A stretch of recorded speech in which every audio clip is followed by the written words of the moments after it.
नमस्कार दोस्तों, कैसे हैं आप सब। उम्मीद करता हूं आप सब अच्छे होंगे। आज का सेशन बहुत ही महत्वपूर्ण रहने वाला है। हम लोग यूपी स्पेशल को देखेंगे और 10-10 मिनट की सिर्फ 2 क्लासों में पूरा यूपी आपको मैं अच्छी तरीके से समझा दूंगा। आप लोग क्या करेंगे, इसके नोट्स बनाते हुए चलेंगे। तो चलिए सबसे पहले हम देखेंगे उत्तर प्रदेश का पहले नाम क्या था, तो संयुक्त प्रांत नाम था।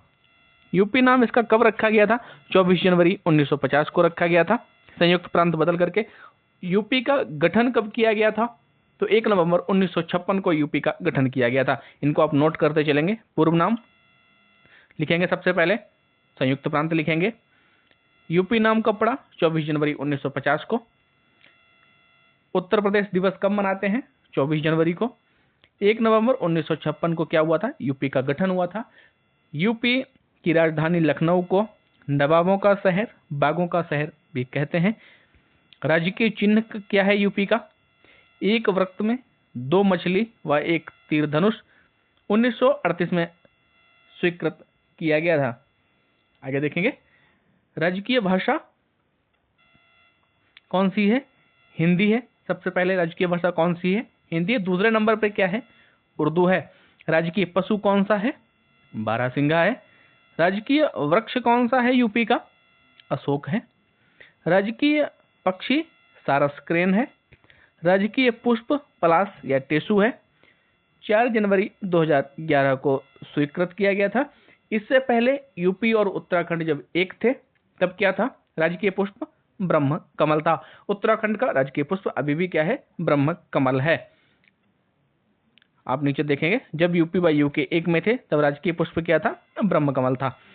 अगला पेज देखेंगे, राजकीय मछली कौन सी है, तो ये चितला है। राजकीय खेल क्या है, यूपी का हॉकी है।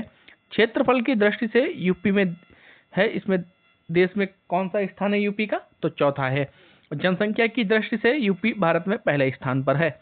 उत्तर प्रदेश का क्षेत्रफल कितना है, 2,40,928 वर्ग किलोमीटर। उत्तर प्रदेश की जनसंख्या घनत्व क्या है, 829 व्यक्ति प्रति वर्ग किलोमीटर। आगे देखेंगे, साक्षरता दर अगर आप देखेंगे टोटल पुरुष और महिला दोनों की, तो 67.7% है। अगर अलग अलग हम करेंगे तो महिला साक्षरता दर कितनी आएगी, 57.2, और पुरुष साक्षरता दर कितनी आएगी, 77.3। यूपी में पुरुष अधिक साक्षर हैं। ये आंकड़े जो हैं आपके कब के हैं, 2011 के हैं। दोबारा से जनसंख्या नहीं हुई है अभी, तो इस वजह से अभी आंकड़े नहीं है। लोकसभा की सीटें कितनी हैं, 80 हैं। राज्यसभा की सीटें यूपी में कितनी हैं, 31 हैं। विधानसभा सीटें कितनी हैं, 403 हैं। विधान परिषद की कितनी हैं, 100 सीटें हैं। आगे देखेंगे, उत्तर प्रदेश की जो विधायिका है कैसी है, द्विसदनात्मक है। इसमें विधान परिषद और विधानसभा दोनों हैं, जबकि सभी राज्यों में ऐसा नहीं है। यूपी के समीपवर्ती राज्य कितने हैं, तो टोटल 9 राज्य हैं। इसमें से 8 राज्य व 1 क्या है, केंद्र शासित प्रदेश है। अगर पूछ लिया जाएगा कौन कौन से हैं, तो उत्तराखंड, हिमाचल प्रदेश, हरियाणा, राजस्थान, मध्य प्रदेश, बिहार, झारखंड, छत्तीसगढ़ प्लस नवा जो है दिल्ली केंद्र शासित प्रदेश है। कुल 9 हो जाएंगे। आप लोग अच्छे से इसके नोट बनाते हुए चलेंगे। यूपी के समीपवर्ती देश कौन कौन से हैं, तो आप देखेंगे नेपाल है। यूपी की जो सीमा है किसको टच करती है, नेपाल को टच करती है। यूपी की विधायिका कैसी है, द्विसदनात्मक है, विधानसभा प्लस विधान परिषद।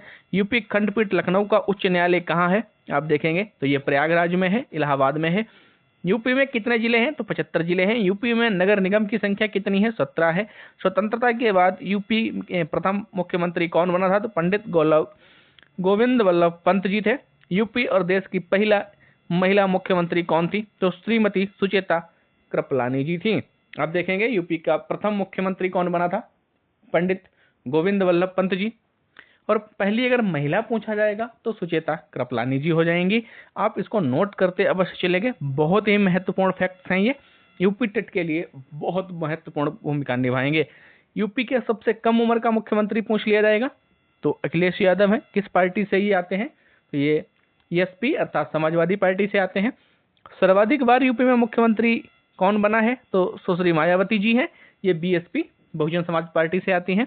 यूपी के वर्तमान मुख्यमंत्री कौन है, योगी आदित्यनाथ जी हैं। यूपी की प्रथम व देश की पहली महिला राज्यपाल कौन थी, तो सरोजिनी नायडू थी। ये यूपी की प्रथम बात देश की कैसी थी, पहली महिला राज्यपाल बनी थी। यूपी की वर्तमान राज्यपाल कौन है, आनंदीबाई पटेल जी हैं। प्रथम विधानसभा अध्यक्ष कौन था, राजश्री पुरुषोत्तम दास टंडन जी थे। यूपी के वर्तमान विधानसभा अध्यक्ष कौन है, तो सतीश महाना जी हैं। यूपी के प्रथम विधानसभा परिषद सभापति चंद्रभाल जी थे। वर्तमान विधान परिषद सभापति कौन है, कुंवर मानवेंद्र सिंह हैं। बहुत ही इंपॉर्टेंट फैक्ट्स हैं। उत्तर प्रदेश में राष्ट्रीय उद्यान कितने हैं, तो केवल एक है। कौन सा है, दुधवा राष्ट्रीय उद्यान है, जो इसे हम आप क्या कह सकते हैं, इसे नेशनल पार्क भी कहते हैं। यूपी में नेशनल पार्क कितने हैं, तो एक है दुधवा नेशनल पार्क। उत्तर प्रदेश में वर्तमान में कुल 4 टाइगर रिजर्व, जिसे हम बाघ अभयारण्य अधिसूचित हैं।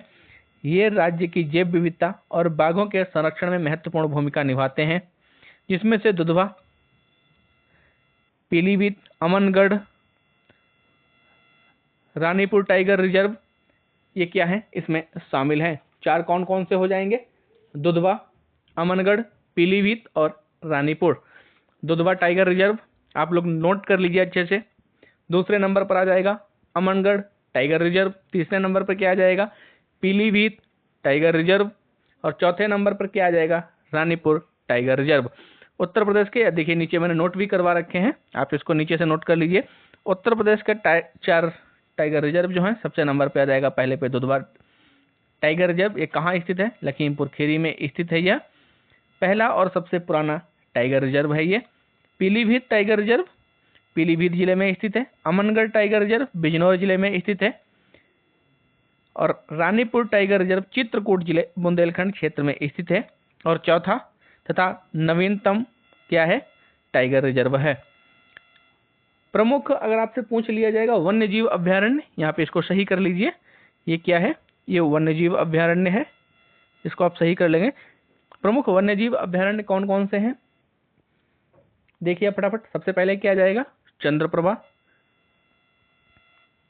किशनपुर, WLS मतलब वाइल्ड लाइफ सेंचुरी। WLS सबके आगे लिखा है, आप लोग सोचेंगे तो क्या है, wildlife sanctuary. Chandraprabha, Kishanpur, Katarniaghat, Ranipur, Mahavir Swami राष्ट्रीय चंबल, कैमूर, हस्तिनापुर, सुहागी वर्खा और सुहलवा।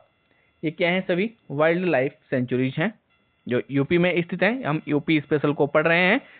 थैंक्स, आप सभी लोग चैनल को फटाफट सब्सक्राइब कर लेंगे। इसके बाद हम लोग क्या पढ़ेंगे, प्रमुख पक्षी विहार पढ़ेंगे। यूपी में कौन कौन से हैं, बहुत सारे हैं। अगर आप देखना चाहेंगे एक सरसरी नजर से मैं आपको बता देता हूँ। सबसे पहले क्या जाएगा, चंद्रशेखर आजाद लाख बहुसी पक्षी विहार जैसे पूछा जाता है। समसपुर पक्षी विहार है, पर्व सांडी पक्षी विहार है, विजय सागर पक्षी विहार है, पटना पक्षी विहार है। पटना पक्षी विहार बार बार पूछा जाता है, आप कहोगे क्यों, क्योंकि ये स्थित तो यूपी में है और नाम इसका जो है वो क्या है, नाम क्या है इसका, पटना पक्षी विहार। इसलिए क्या होता है, ये बार बार पूछा जाता है। लोग इसको देख करके क्या लगा देते हैं, समझ लेते हैं ये यूपी में नहीं है, जबकि ये कहाँ स्थित है, यूपी में स्थित है। सुराहताल पक्षी विहार, तो भीमराव अंबेडकर पक्षी विहार। उसके बाद हम प्रमुख झीलों को पढ़ेंगे। गोविंद पल्लव पंत सागर झील है, जैसे बेला झील है, चिनौर झील है, ऐसी बहुत सारी हम झीलों को पढ़ेंगे अगली क्लास में। प्रमुख झरने जो हैं उन झरनों को हम पढ़ेंगे। सीताकुंड झरना है, जैसे दुधवा झरना है, आनंदेश्वर धाम झरना है। उसके बाद हम प्रमुख नदियों को पढ़ेंगे, हम विस्तार से पढ़ते हुए चलेंगे। गंगा यमुना घाघरा नदियाँ, जैसे फिर प्रमुख मेले कौन कौन से हैं और मेले कब लगते हैं, जैसे कुंभ मेला है, बटेश्वर मेला है, माघ मेला है, गढ़मुक्तेश्वर मेला है, नौचंदी मेला है, देवी शरीफ मेला है, क्योंकि यहाँ से प्रश्न बहुत सारे क्या होता है बनते हैं। चलिए अगली क्लास में मिलेंगे ढेर सारे क्वेश्चंस के साथ। उसके बाद हम महोत्सव को भी पढ़ेंगे। तब तक के लिए जय हिंद, जय भारत।